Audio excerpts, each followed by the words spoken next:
ఏదైతుందో రేవంత్ రెడ్డి పోవాలి, కేసీఆర్ గారు రావాలి అనే ఒక నినాదం ప్రజలకు వెళ్తుందని చెప్పంటున్నాం. నిరుద్యోగ భవిష్యత్తు ఏమవుతుంది?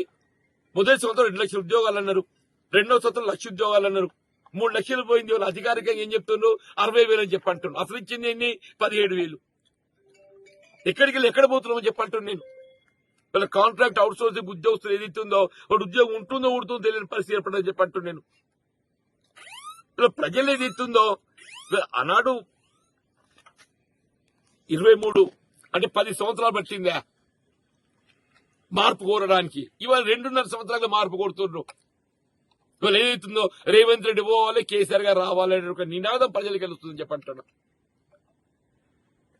రేవంత్ రెడ్డి గారు పోవాలి, కాంగ్రెస్ పార్టీ మార్పు కావాలి, కేసీఆర్ గారు రావాలి, బీఆర్ఎస్ పార్టీ రావాలని చెప్పని ప్రజలకి వెళ్ళి నినాదం వస్తుందని చెప్పంటున్నాను నేను.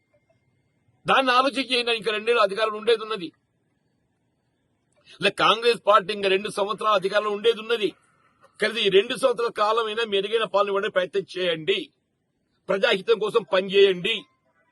అది ఆలోచన చేయకుండా జీవన్ రెడ్డి ఎందుకు పోతుండే? నేను అధికార పార్టీ పోతలేను కదా. 2014లో ఏదైతే ఎప్పుడైతే బీఆర్ఎస్ ప్రభుత్వం అధికారం ఉన్నదో నా కాలంలో బీఆర్ఎస్ పార్టీ చేయడానికి ఏదైతుందో కేసీఆర్ గారు ఒక విధంగా ఏదైతే కలిసి పనిచేయాలని చెప్పి కోరిందని చెప్పంటున్నాను. అభివృద్ధికి తోడ్పడాలని చెప్పంటున్నాను.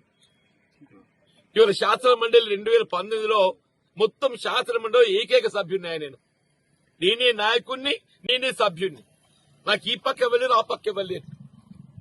ఒంటరి పోరాటం చేశాను. అంటే ఒంటరి పోరాటం చేసిన నాకు పార్టీ ప్రేమ చట్టం ఏదైతుందో నాకు ఆటంకం లేకుండే.